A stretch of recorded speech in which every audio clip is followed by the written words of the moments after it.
Hey everyone, welcome back to Kitchen Shine Master. And if you're new here, I'm a third-generation janitor, which means cleaning isn't just my job, it's in my blood. And today, we're tackling one of the most common yet devastating mistakes I see homeowners make every single day, using plain water or generic all-purpose sprays on their wood cabinets, a habit that is silently ruining your finish, causing warping and stripping away the natural oils that keep your kitchen looking expensive.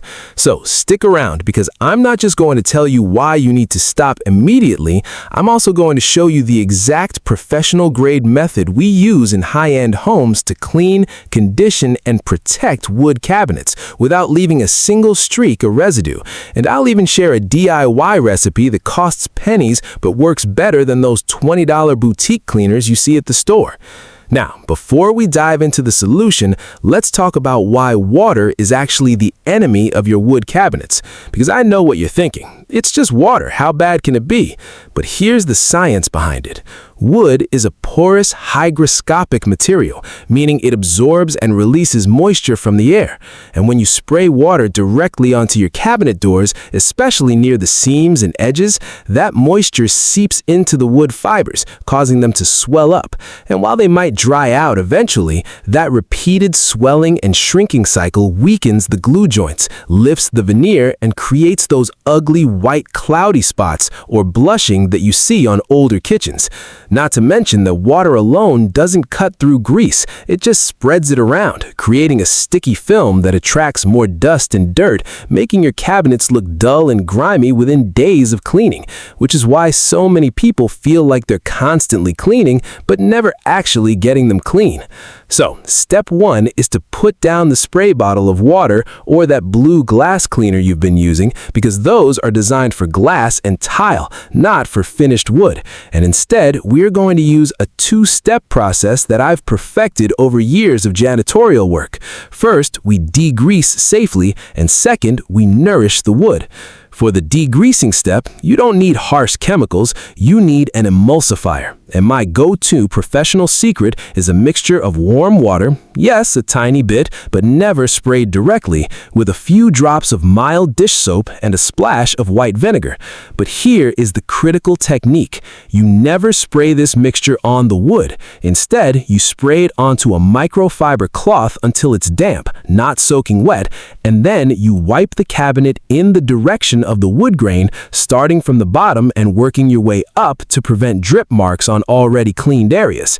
And if you have heavy grease buildup near the stove, you let that damp cloth sit on the spot for 30 seconds to break down the oil before gently wiping it away, ensuring you're lifting the dirt off the surface rather than grinding it into the finish.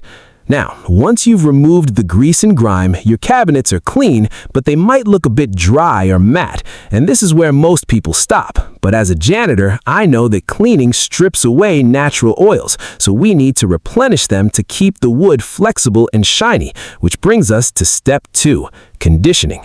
You can buy expensive wood polishes, but I'm going to teach you how to make a superior conditioner using olive oil and lemon juice, or if you want a longer-lasting solution, a beeswax-based polish. But for everyday maintenance, I recommend a simple mix of 1 part white vinegar to 2 parts olive oil, shaken well in a jar, because the vinegar cleans any remaining residue, while the olive oil penetrates the wood to restore its luster and hide minor scratches.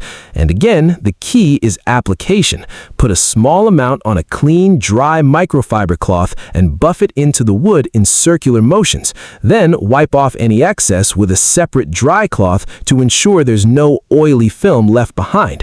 Because if you leave too much oil, it will go rancid or attract dust. So less is more.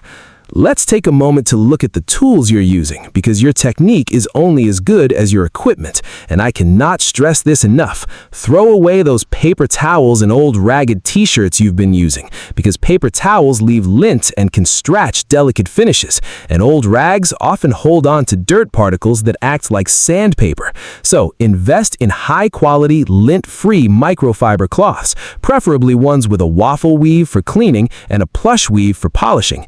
And if you have detailed molding or crevices on your cabinet doors, use a soft bristled toothbrush dipped in your cleaning solution to gently agitate the dirt out of those hard-to-reach corners, followed by a dry brush to remove any moisture, because trapped moisture in those crevices is where mold and mildew start to grow, which is a whole nother nightmare you want to avoid. Now, I want to address a specific horror story I encountered early in my career, something that still gives me chills when I think about it, because it shows just how dangerous improper cleaning can be. I was called to a beautiful historic home where the owners had been using a steam cleaner on their oak cabinets, thinking it was a deep clean hack they saw online. And when I walked into the kitchen, the smell hit me first, a sour, musty odor of rotting wood. And when I opened the cabinet doors, I found black mold spreading across the interior panels, and the veneer on the outside was peeling off in large sheets because the steam had forced moisture deep into the wood layers, destroying the adhesive and creating a perfect breeding ground for bacteria. And fixing that damage cost the homeowners thousands of dollars in refinishing and replacement, a tragedy that could have been avoided if they had just stuck to the damp cloth method. So please, I beg you, never use steam, excessive water, or abrasive scrubbers on your wood cabinets, because once the finish is compromised, the wood underneath is vulnerable to everything from humidity changes to pest infestations. Another common mistake I see is ignoring the hardware, those handles and knobs you touch every single day, which accumulate oils, lotions, and bacteria.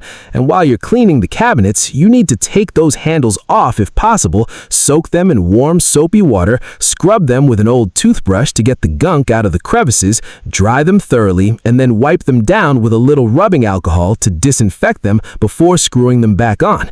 Because clean cabinets with dirty handles still feel gross to the touch, and it undermines all the hard work you just did on the wood. Let's talk about frequency, because overcleaning can be just as bad as undercleaning. You don't need to deep condition your cabinets every week. In fact, doing a light dusting with a dry microfiber cloth once a week is usually enough to keep them looking fresh, and a full clean with the vinegar oil mixture should only be done once a month or when you notice visible grease buildup, because building up too many layers of oil or polish can create a waxy buildup that is difficult to remove and makes the cabinets look dull and cloudy. So, if you ever feel like your cabinets are sticky even after cleaning, it's likely product buildup. And in that case, you need to strip them down using a mixture of warm water and a tiny bit of ammonia or a dedicated wood stripper. Then start fresh with the conditioning process. But this is a rare occasion and should only be done if necessary. I also want to share a tip for those of you with painted wood cabinets, which are becoming increasingly popular, because the rules are slightly different. Painted wood is less porous than stained wood, but it's still susceptible to water damage at the seams, and harsh chemicals can strip the paint. So, for painted cabinets, stick to a milder solution of warm water and a drop of dish soap. Avoid the vinegar and oil mixture, as it can leave a residue on the paint, and never use abrasive pads. Instead, use a soft sponge and always dry the surface immediately with a clean towel to prevent water spots.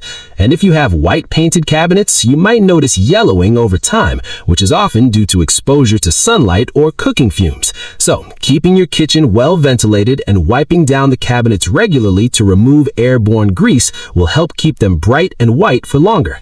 Now, let's do a quick recap of the Kitchen Shine Master protocol for wood cabinets. Step 1, dust regularly with a dry microfiber cloth to remove loose debris. Step 2, for monthly cleaning, use a damp, not wet microfiber cloth with a mild soap solution, wiping with the grain. Step 3, for stubborn grease, let the damp cloth sit for a moment before wiping, never scrubbing hard. Step 4, condition occasionally with a vinegar oil mix or a high-quality beeswax polish, buffing off any excess. And Step 5, clean and disinfect hardware separately. By following these steps, you're not just cleaning your cabinets, you're preserving them, extending their life, and maintaining the value of your home. Because a well-maintained kitchen is one of the biggest selling points for any house, and potential buyers can instantly tell the difference between cabinets that have been cared for and those that have been neglected.